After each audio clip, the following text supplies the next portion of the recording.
आजच्या या तिरंगी यात्रेला उपस्थित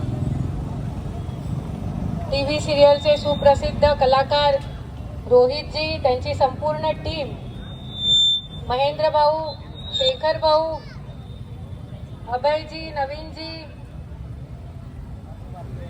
राजू दादा, कपिल भाऊ, उदयजी, गीतांजली ताई, नंदू भाऊ कुठे असतील त्यांनी वरती यायचंय, मॅथ्यू दादा, महेश भाऊ, संपूर्ण व्यासपीठ आणि माझ्या समोर इथे देशाच्या प्रेमाखातर, सैन्याच्या प्रेमाखातर जमलेले माझे भारतीय भावांनो आणि बहनों,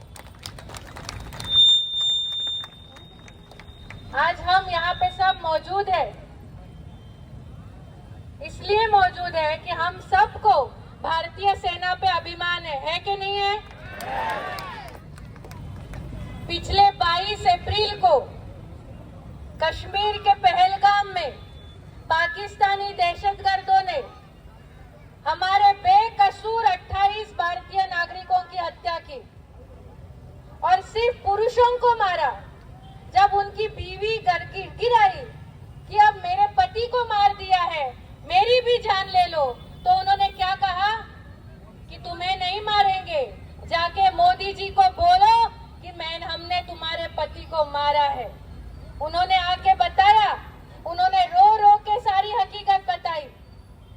और आज इस व्यासपीठ पे हम जो खड़े हैं, किसी पार्टी के नहीं है, किसी भी राजनीतिक पक्ष से नहीं है, हम सब यहाँ पे भारतीय नागरिक बन के खड़े हैं। और जब चुनाव होता है और कोई लोक प्रतिनिधि चुन के आता है, तो वो कोई पार्टी का नहीं होता है, वो सिर्फ और सिर्फ जनता का होता है।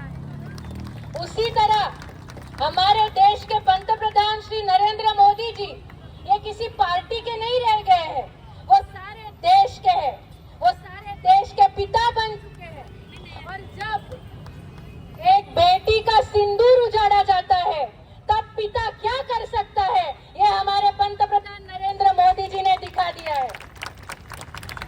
इस ऑपरेशन सिंदूर को जो नाम दिया गया, उसी में दिखता है कि एक पिता बन के मोदी जी इस देश की हर बेटी के पिता बन गए हैं, उस देश की बेटी के रक्षणकर्ता बन गए हैं। उजड़ा हुआ सिंदूर तो हम वापस नहीं ला सकते, लेकिन बदला ले सकते हैं, और वो बदला पाकिस्तान के सीने पे वार करके हमारी भारतीय सेना ने लिया है। और हमारे भारतीय सेना की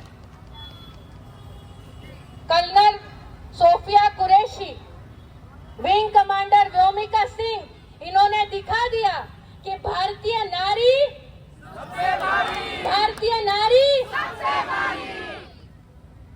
असली महिला सक्षमीकरण क्या होता है, ये मोदी जी ने दिखा दिया, ये भारतीय सेना ने दिखा दिया, ये सोफिया कुरैशी ने दिखा दिया, ये व्योमिका सिंह ने दिखा दिया।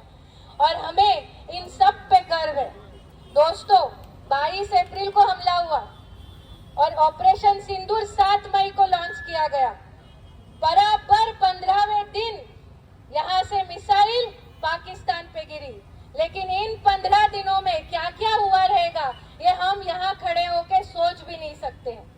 हमें सिर्फ दिखाई देते हैं जो उड़ते हुए प्लेन, गिरते हुए मिसाइल, लेकिन उसके पीछे कितनी सारे हजारों सैनिकों की कुर्बानी है, कितने सारे हजारों सैनिकों का त्याग है, मेहनत है, दिन रात की मेहनत है, ये हमें नहीं दिखता है। और इसीलिए आज हम यहाँ खड़े होके उन सारे सैनिकों को, फिर वो लॉजिस्टिक में हो, वो ट्रांसपोर्ट में हो, वो सैन्य में खाना बनाने का काम करता हो, वो हथियार पहुंचाने का काम करता हो, वो कपड़े सीने का काम करता हो, वो डॉक्टर हो, वो नर्स हो, वो विमान चलाता हो, या वो हाथ में गन लेके सामने सामने खड़ा होके दुश्मन को मुकाबला करता हो, उन सारे सैनिकों को हम सब वसई के लोग मिलके सलाम करते हैं। और हम ये सब कहते हैं कि भारतीय सेना, हमें आप पे गर्व है, हमें आप पे अभिमान है, और आप ऐसे ही आगे बढ़ते रहिए। पूरी वसई की जनता, पूरे महाराष्ट्र की जनता, पूरे भारत देश के लोग आपके साथ खड़े हैं, और कोई सवाल उठाने की डेयरिंग अभी नहीं करेगा। श्री SS राजू जी हमारे बीच में है, जो नेवी ऑफिसर थे। उन्होंने कहा कि हमेशा से हम जमीन जीतते थे, हम लड़ाई में खून बहाते थे, और वो जमीन फूलों के साथ पाकिस्तान को वापस जाती थी। लेकिन राजू सर, मैं आपको कहना चाहती हूँ कि अब जमाना बदल गया है, ये देश बदल गया है, इस देश का नेतृत्व बदल गया है और 1 इंच भी जमीन अभी भारत की पाकिस्तान या दुश्मनों को नहीं दी जाएगी। जो जमीन हमारी उनके पास है, उल्टा वो ली जाएगी। ये हमारा विश्वास है हमारी देश के सेना पे, हमारे देश के नेतृत्व पे। मैं 9th स्टैंडर्ड में थी, 9वीं कक्षा में थी, जब कारगिल का वॉर हुआ, जब कारगिल की लड़ाई लड़ी गई। तभी तो स्कूल में थे इनके जैसे छोटे छोटे, जैसे आज आप लोग हो भारत माता की जय बोल रहे हो, वैसे हम लोग तभी बोलते थे।